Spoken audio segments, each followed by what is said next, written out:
Welcome back class 6 students. We were discussing methods of separation of mixture. Let us start with evaporation. The changing of a liquid into vapors और gas is called evaporation. Liquid का gas के अंदर change होना ही evaporation कहलाता है. तो हम इस टेक्निक से ऐसे सॉलिड सब्सटेंसेस को भी रिमूव कर सकते हैं या सेपरेट कर सकते हैं जो कि डिज़ोल्व फॉर्म में हैं या वाटर के अंदर या किसी और लिक्विड के अंदर.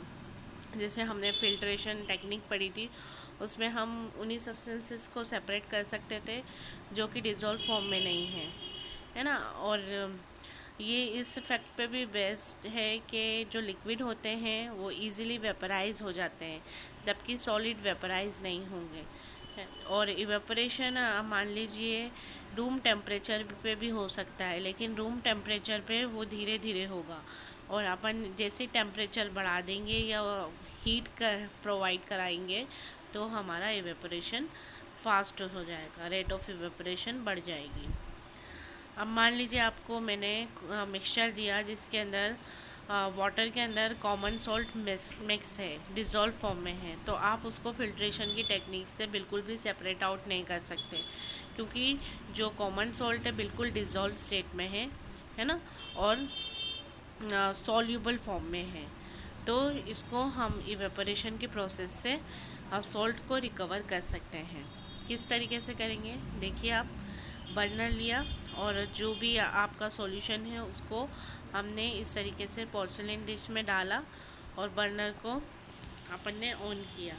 अब बर्नर इसको हीट देगा तो हीट मिलने पे जो वाटर होगा वो इवेपोरेट होना स्टार्ट हो जाएगा और लास्ट में हमारे पास क्या बनेगा, कॉमन सॉल्ट. इसी तरीके से इसी प्रोसेस को हम लार्ज स्केल पे लगाते हैं ताकि हमें कॉमन सॉल्ट मिल जाए सी वाटर से, है ना. जो सी वाटर होता है वो शेलो लेक्स में इकट्ठा कर लिया जाता है. शेलो लेक्स को कहते हैं लगून्स. तो थोड़े दिन तक उसमें रखा जाता है और फिर सन की जो हीट होती है उससे जो वाटर होता है वो तो इवेपोरेट हो जाएगा और जो सॉल्ट है वो हमें लेफ्ट बिहाइंड मतलब एज अ रेजिड्यू सॉलिड में मिल जाएगा. तो जो सॉल्ट वाटर होता है वो मिक्सचर होता है, उसके अंदर बहुत सारे डिज़ोल्व सॉल्ट होते हैं. लेकिन देखा जाए तो कॉमन सॉल्ट सबसे ज़्यादा परसेंटेज में होता है, अबाउट 80%. तो अगर हमें सिर्फ कॉमन सॉल्ट चाहिए तो हम उसकी फ़र्दर प्योरीफिकेशन करके उसको ऑब्टेन कर सकते हैं. और ये ध्यान रखिएगा केमिकल नेम होता है कॉमन सॉल्ट का sodium chloride. It should be noted that during the evaporation of a water solution we get a dissolved solid substance, है ना. डिज़ोल्व सॉलिड सब्सटेंस तो हमें मिल जाएगा लेकिन इस प्रोसेस में हमें वाटर नहीं मिलेगा वापस क्योंकि वाटर जो है हमारा एटमॉस्फेयर में चले जाएगा. नेक्स्ट प्रोसेस हम पढ़ते हैं डिस्टिलेशन. अब इस प्रोसेस में हमें वाटर भी चाहिए, वाटर भी रिकवर करना है और सॉल्ट भी रिकवर करना है, तब हम इस प्रोसेस को लगाते हैं. इसमें क्या होगा, पहले तो हीट करेंगे. आपको वही मिक्सचर दे रखा है सॉल्ट एंड वाटर का, तो आप इसको हीट करेंगे ताकि हमारे वाटर वेपर बने और फिर वो जो हमारे वाटर वेपर बने उसको वापस से कूल करके हम वाटर को रिकवर कर लेंगे और जो हमारा सॉल्ट है वो हमें जो भी हमारा वेसल है उसमें लेफ़्ट बिहाइंड मिल ही जाएगा. इस तरह को हम डिस्टिलेशन को इस तरीके से भी दिखा सकते हैं. इस इक्वेशन के थ्रू वाटर को हीट किया तो वाटर वेपर बना या स्टीम बनी, फिर इसको कूल करने पे हमारा वाटर या लिक्विड जो है हमें वापस मिल गया. तो हम कह सकते हैं जो डिस्टिलेशन होता है उसके अंदर दो प्रोसेस लग रही हैं. एक तो इवेपोरेशन या बॉइलिंग, है ना, और फिर उसके बाद कंडेंसेशन किया जाता है. The separation of a salt water mixture into salt and water by distillation depends on the fact that water is volatile liquid. हम volatile liquid मतलब उड़ जाता है वाटर, है ना, और वेपर्स बनाता है हीट करने पर. लेकिन जो सॉल्ट होता है वो नॉन वोलेटाइल होता है और ये वेपर नहीं बनाएगा हीट करने पर. सिंपल हम एक्सपेरिमेंट से डिस्टिलेशन का प्रोसेस दिखा सकते हैं. आपने सॉल्ट वाटर मिक्सचर लिया, उसको केटल में डाला, फिर बर्नर ऑन किया और आपने एक फ्राइंग पैन लिया जिसको स्लांटिंग पोजीशन में रखा उसके अंदर आइस डाली। अब जैसे आप बर्नर ऑन करेंगे तो आप देखेंगे जो वाटर है वो इवेपोरेट होना स्टार्ट होगा, स्टीम बनेगा। अब जैसे स्टीम इसके कांटेक्ट में आएगी फ्राइंग पैन के तो वो कूल हो जाएगी, कंडेंसेशन का प्रोसेस स्टार्ट हो जाएगा यहाँ पे, और ये ड्रॉप्स की फॉर्म में अपन को मिल जाएगी। और यहाँ पे हम बीकर लगा के इसको हम कलेक्ट कर सकते हैं। तो अब जो वाटर है वो भी हमें मिल रहा है यहाँ पे, और जो सॉल्ट है वो हमें केटल के अंदर मिल ही जाएगा। Separation of mixture by using more than one method. अभी तो हम एक ही मेथड लगा रहे थे सेपरेशन के लिए, अब एक से ज़्यादा मेथड भी हम लगा सकते हैं।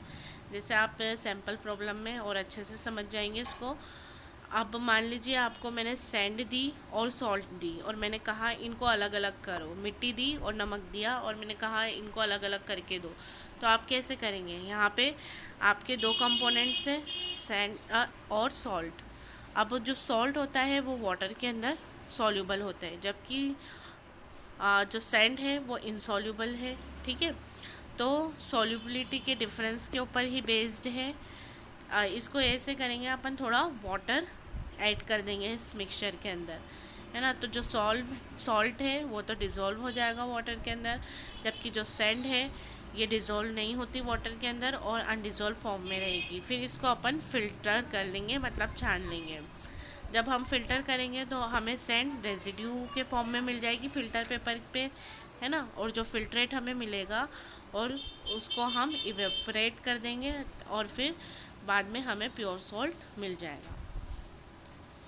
तो आप देखेंगे इस मेथड में हमने दो प्रोसेस लगाई हैं, फ़िल्ट्रेशन एंड इवेपोरेशन, इस मिक्सचर को सेपरेट आउट करने में। नेक्स्ट, अब मैंने आपको शुगर दे दी व्हीट फ्लोर के साथ, वो मिक्स है। तो आप इसको कैसे अलग करेंगे? अब हम जानते हैं जो शुगर होती है वाटर के अंदर सॉल्यूबल होती है, जबकि व्हीट फ्लोर जो होता है, आटा होता है, वो इनसॉल्यूबल होता है।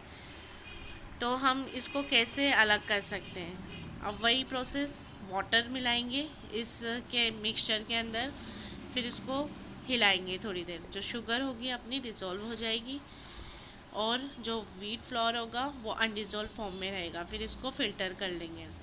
जब हम इसको फ़िल्टर करेंगे तो हमें फ़िल्टर पेपर पे रेजिड्यू की फॉर्म में व्हीट फ्लोर मिल जाएगा, और जबकि शुगर सॉल्यूशन हमें एज अ फ़िल्ट्रेट मिल जाएगा। फिर इस फ़िल्ट्रेट को हम इवेपोरेट करेंगे तो हमें शुगर मिल जाएगी। ऐसे ही अब मैंने आपको एक सैंपल दे दिया जिसमें आयरन फिलिंग्स है, चॉक पाउडर है और कॉमन सॉल्ट है। तो आप इसको इस तरीके से सेपरेट आउट करेंगे। मैग्नेट लाएंगे, कुछ देर तक, मतलब कुछ 3-4 बार उसके पास, है ना। तो जो आयरन फिलिंग्स होगी वो उसके ऊपर स्टिक हो जाएंगी और सेपरेट हो जाएंगी, है ना। We are then left with the mixture of chalk powder and common salt. तो हमें अभी क्या बचा? हमारे चॉक पाउडर बचा और कॉमन सॉल्ट बचा। Some water is added to the mixture of common salt. आपको हम थोड़ा पानी मिला देंगे इस मिक्सचर के अंदर जिसके अंदर कॉमन सॉल्ट और चॉक पाउडर है। फिर थोड़ी देर हिलाएंगे। जो कॉमन सॉल्ट होगा वो डिज़ोल्व हो जाएगा और क्या बनाएगा? हमारा सॉल्ट सॉल्यूशन। जबकि जो चॉक पाउडर होगा वो अनडिज़ोल्व रहेगा। अब फिल्ट्रेशन की प्रोसेस लगाएंगे हम। तो इसमें क्या होगा? जो चॉक पाउडर होगा वो हमें फ़िल्टर पेपर पे मिल जाएगा, है ना। और जो सॉल्ट सॉल्यूशन है वो एज अ फ़िल्ट्रेट हमें मिल जाएगा। अभी जो हमें फ़िल्ट्रेट मिला उसको हम इवेपोरेट कर लेंगे तो हमें सॉल्ट मिल जाएगा। ओके, नेक्स्ट है टॉपिक है आपका सैचुरेटेड सॉल्यूशन। अब हम जानते हैं बहुत सारे सब्सटेंसेस जैसे शुगर, सॉल्ट, ये वाटर के अंदर डिज़ोल्व होती हैं। When we dissolve a substance in water, हम किसी भी सब्सटेंस को जब वाटर के अंदर डिज़ोल्व करते हैं तो हमारा सॉल्यूशन बनता है। ठीक है, a given quantity of water can dissolve only a certain maximum amount of a substance. अब कोई हम आपको कुछ क्वांटिटी का वाटर दे रखा है तो वो सिर्फ certain maximum amount of substance को ही अपने अंदर सॉल्यूबल करेगा। अगर हम उस वही सब्सटेंस को ऐड करते जाएंगे उसी क्वांटिटी के अंदर, तो वो जो एक्सेस सब्सटेंस है वो हमारा अनडिजोल्व स्टेट में रह जाएगा। जैसे मान लीजिए मैंने आपको बीकर दिया, उसके अंदर आपने क्या किया, 100 ml वाटर डाला। अब मैं कहूँगी 1 चम्मच इसके अंदर नमक डालो, है ना, तो वो और इसको रोड से हिलाओ, तो क्या होगा, वो जो नमक होगा वो उसके अंदर सॉल्यूबल हो जाएगा। फिर मैंने कहा 1 चम्मच वापस डालो, फिर आप उसको हिलाएंगे तो वो सॉल्यूबल हो जाएगा। फिर मैं ये प्रोसेस बार बार करवाऊँगी, 1 टीस्पून फुल वापस डलवाती रहूँगी, तो एक ऐसी कंडीशन आएगी कि जो नमक है वाटर के अंदर नहीं घुलेगा। द सॉल्यूशन इज़ नाउ, और उस कंडीशन पे उस सॉल्यूशन को सेचूरेटेड कहेंगे। The contents of the beaker are now filter through a filter paper arrange in a funnel. The clear solution obtained as filtered is the saturated solution of salt in water at that temperature। तो हम saturated solution को किस तरीके से define कर सकते हैं, a solution in which no more substance can be dissolve at that temperature is called saturated solution. A saturated solution contain the maximum amount of substance which can be dissolved, है ना, या ये कह सकते हैं हम कि सेचूरेटेड सॉल्यूशन के अंदर मैक्सिमम अमाउंट ऑफ सब्सटेंस है जो वो डिज़ोल्व कर सकता है एट दैट टेम्परेचर, जो भी गिवन टेम्परेचर है। जैसे for example a maximum of 36 gram of salt can be dissolved in 100 grams of water at a temperature of 20 degree Celsius. So a saturated solution of salt at 20 degree Celsius contain 36 grams of salt dissolved in 100 grams of water. If we add more than 36 gram of salt to 100 grams of water, अगर हम इससे ज़्यादा मिलाएंगे 36 ग्राम से 100 gram of water के अंदर और 20 degree Celsius पे, तो जो हमारा सॉल्ट होगा वो अनडिजोल्व रहेगा। नेक्स्ट है आपका topic solubility. The maximum amount of substance which can be dissolve in 100 grams of water at a given temperature is known as solubility of that substance in water. उसी अपन पहले वाले example से इसको समझेंगे। A maximum of 30 grams of salt can be dissolve in 100 grams of water, temperature था हमारा 20 degree. Therefore, the solubility of salt in water is 36 gram at 20 degrees Celsius. It is clear that solubility of a substance refers to its saturated solution. The solubility of different substances in water is different. अलग अलग रहेगी, जैसे कुछ substance की दे रखी है यहाँ पे टेबल में और इनकी solubility वाटर में दे रखी है 20 डिग्री सेल्सियस पे। अब आप ये ध्यान रखें, जैसे हम टेम्परेचर बढ़ाएंगे तो सॉल्युबिलिटी इंक्रीज़ हो जाएगी और हम टेम्परेचर कम करेंगे तो सॉल्युबिलिटी डिक्रीज़ हो जाएगी। तो नेक्स्ट हम ये पढ़ेंगे effect of heating and cooling on a saturated solution.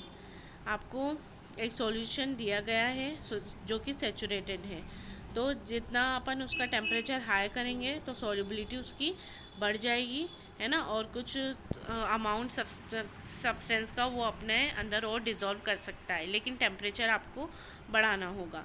इसी तरीके से आपके पास सेचूरेटेड सॉल्यूशन है ना, पर्टिकुलर टेम्परेचर पे, तो क्या आप उसका टेम्परेचर जब आप लो करेंगे तो उसका सॉल्युबिलिटी डिक्रीज़ हो जाएगा, और हो सकता है कुछ, बल्कि ऐसा ही होगा, जो डिज़ोल्व सब्सटेंस है कुछ वो उसमें से भी सेपरेट आउट हो जाए और सॉलिड क्रिस्टल्स बना दें। जैसे कि फॉर एग्ज़ाम्पल आप इससे अच्छे से और समझ जाएंगे, लेमनेड आप बनाते हैं जिसके अंदर लेमन जूस, वाटर के अंदर लेमन जूस मिलाते हैं, है ना, और शुगर मिलाते हैं। अब आप मान लीजिए उसके अंदर आइस भी मिलाना चाह रहे हैं। अब आइस मिलाएंगे तो क्या होगा, उसका टेम्परेचर डिक्रीज़ हो जाएगा, है ना, तो सॉल्युबिलिटी डिक्रीज़ हो जाती है। तो अब आइस आप कब मिलाएं, we should add ice after dissolving sugar in water. पहले क्या होनी चाहिए, शुगर को हमें अच्छे से डिज़ोल्व कर लेना चाहिए वाटर के अंदर, फिर बाद में अपन को आइस मिलानी चाहिए। ऐसा क्यों करना चाहिए, क्योंकि जो वाटर होगा पहले तो जो रूम टेम्परेचर पे होगा, है ना, तो उस थोड़ा वार्म होगा वो, तो जो वार्म वाटर होता है मोर शुगर को अपने अंदर फटाफट से डिज़ोल्व कर सकता है। इसी तरीके से अगर अपन ने आइस मिला दी तो क्या होगा, वाटर कूल हो जाएगा, cold water will dissolve less sugar and that too quite slowly, और जो शुगर को कम डिजॉल्व करेगा और वो भी बहुत धीरे। Thank you, that's all for chapter 5।